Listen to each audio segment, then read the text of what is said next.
Hi, we're the leaders of the U. I'm Michael. I'm Anna. I'm Jackie. I'm Andrea. And our topic is minimum wage. Oh, shit.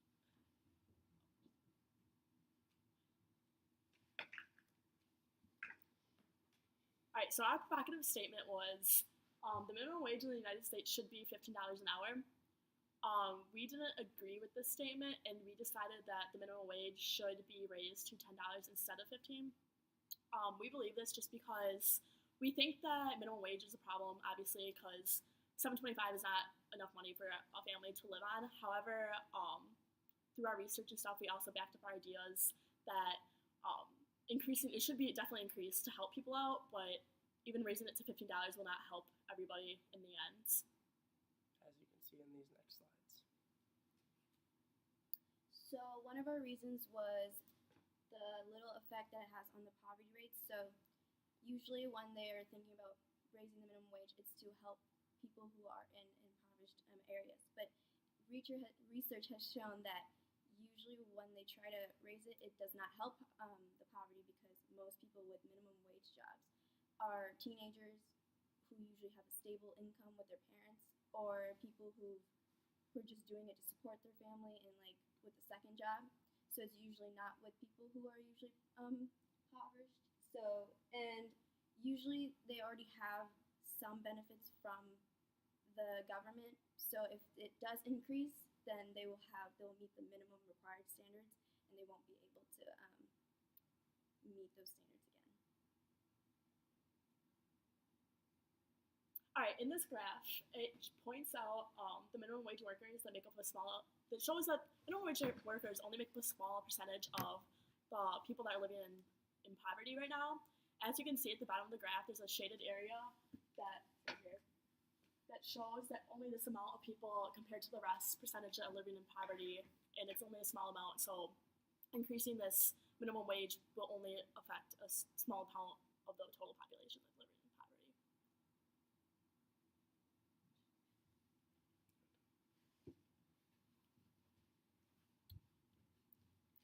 Another reason why we thought that it should be raised though was the fact that like inflation is a really big issue because it hasn't been raised to meet inflation rates since like the 1960s or something like that.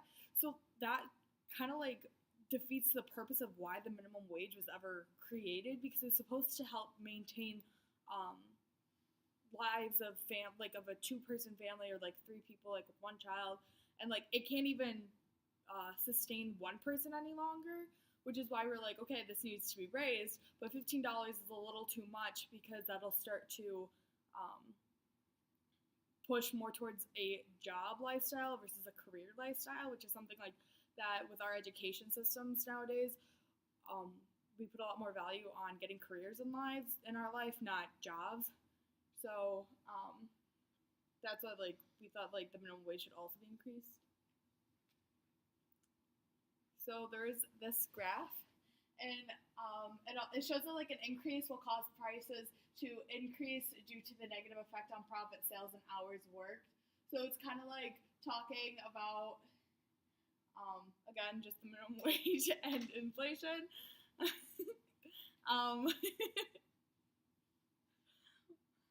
Jackie, you wanna add to this? All right, so this graph basically just shows that this points out the fast food restaurants, and that's obviously a big majority of minimum wage jobs. And it just shows how inflation, an increase in the minimum wage will cause inflation in the prices because, and like it'll also affect the profits and the sales and the hours worked of employees. For the profits, they have to pay more to the workers, obviously, so they're not making as much of money for themselves to keep. Sales, well, this goes along with the prices. They're not going to be selling as much because of the new minimum wage. It's increased, obviously, so companies are going to have to pay more for their employees to work there. So then the prices will have to increase in order to compensate for this. And then the hours worked are going to decrease because they're not going to be able to hire as many employees in order to run their business. So yeah, that's like kind of goes back to the fact of like why we think it should only be 10 and not 15. Because if you raise it like a crazy amount, like from 7 to 15, like that's a huge increase. And if you do that overnight, like stuff like this is going to happen, which is why we thought a smaller increase that would help sustain life, but then also not like put our economy in really bad shape. All right, going a little bit more in depth on what Mana talked about, the minimum wage and the teen employment. So this graph displays the young and the jobless, is what it's called, from 2007 to 2010. And as you can see, a higher minimum wage has the biggest effect on those with like the least experience, the least amount of skills, which is usually the teenagers. And the teenagers are the ones looking for the entry level jobs. As you can see, as the minimum wage increases, even as the job market worsens, the damage to job seekers is worse. So you can see in 2007 the minimum wage was $5.15, and then in 2010 it jumped to $7.25. This is the job market, and the teen unemployment rate raises from 2007 to 2010 by over 10%. And then when you look at the black teen unemployment rate, which is supposed to be helping it, it's around 27%, and then it jumps all the way up over 45% in 2010. So overall, if you took this to 2015 and raised it to $15, you'll see the unemployment raise even more. So some counter arguments that we're seeing in our ideas for having the minimum wage raised at all was stuff like what really help low-income families, because if you're only raising it to $10 and not $15, then like people still aren't making enough to like live off the minimum wage. So low-income families are still gonna have an issue with that, and so poverty will also continue to exist, kind of like Michael was just talking about with raising it a lot. Like the unemployment will continue to raise as well. Kind of how I mentioned earlier, there's also that move towards an increase in the appeal for the job lifestyle versus the career lifestyle, and so that kind of puts a strain on like possibly like colleges and institutes like that, because people won't be going there to try to get a higher education any longer, because they'd be able to like try to maintain their lives off of just the minimum wage. And also how Jackie pointed out earlier, how businesses have to pay more, and so like they'll be losing out on profits, which would hurt the economy if you raised it like a lot all at once.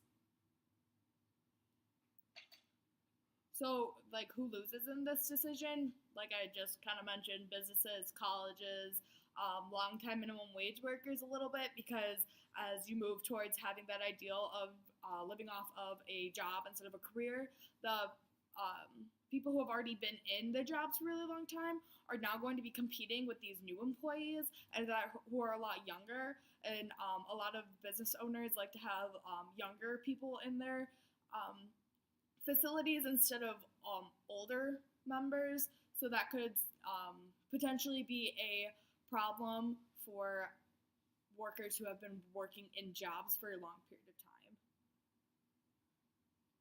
So the process. So we had to answer some questions about our group. So as our experience, it went well since we collaborated. We had some challenges like times to meet, but we still found a time to meet like after class. And we also had opinions and ideas that everyone contributed. It wasn't just one person or like two. It was everyone who had shared, and it wasn't always like up to one person who did all the work, or it was up to a couple of people. It was always every single person had a task to do.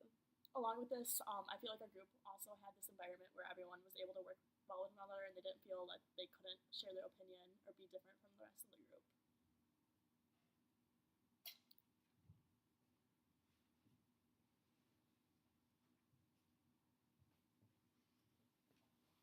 So some of our greatest leadership learnings from the experience, I think time management is a key component of what we were doing, creating that time and place to meet so we don't waste the group's time. So have it coming in with a plan the day before, saying, hey, we're all going to take a look at this PowerPoint, make that. So when we do get the time to meet, we don't have to spend all that time creating a PowerPoint. Yeah, I think also along with that, it's finding a time that all of us can meet, because with the like time management aspects of it because we don't all have the same schedules. So finding that time to come together and then being able to just like get to work and doing stuff like that and then like not wasting time like collaborating too much like sometimes we think that we do in class where we just talk a lot and don't really get a whole lot done. We're focusing we're like focused on the task at hand.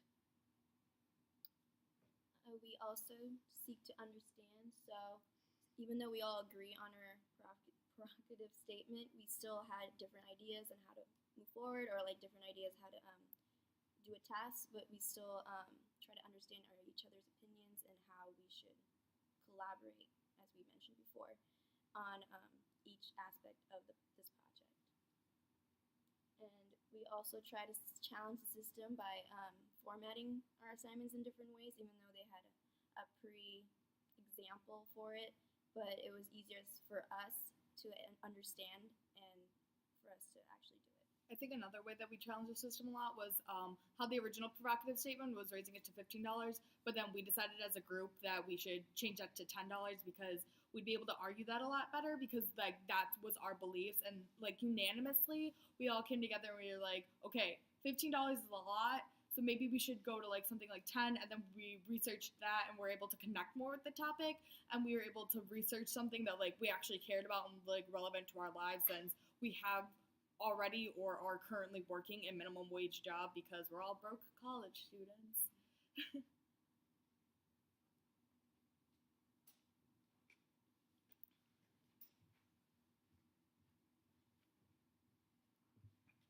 So how did we handle the situation and how did our work together change as a result? So one of our uses was vase, and one of the really important parts of this was just the ask. Throughout our project, we were constantly asking for help from, obviously, Simone and Michael in order to understand what the assignment really was and be able to understand and be able to do it correctly. Throughout this project, everyone had voiced their opinion on different ideas throughout it, and in order to make sure like everyone knew what the other opinions that they had in the group. I feel like this really helped us connect because we able to get to support one another with their ideas. Our group meetups were on designated time to help talk about what we needed to finish and what we had to do. So basically, we obviously had our group text and stuff, and we also had group documents on Google. And we met up every week to make sure that everyone knew what they were doing and discussed it every day after class to make sure everything was done for when it was due. So we were prepared for what we had to get done like after class on Wednesday when we would normally meet. And overall, it worked really good or well with one another. So in conclusion, like we all thought this experience was really beneficial for our leaderships because we were able to learn how to collaborate in a group setting for not something that was just like a one-time group project. It was like something that was over a long period of time that we'd like had to commit to be able to meet on a weekly basis, to meet the weekly deadlines, even when that was like really hard to do sometimes. And we were able to also research stuff that like mattered to us and was like relevant to us, and so like that was something that we also like appreciated going through this PSP group project experience. Also, I feel like this project really taught us how to work well with one another and work well with other people that have different opinions than you.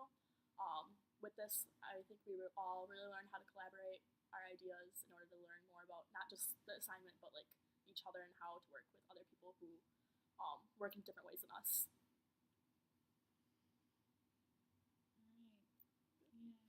All right, that's it.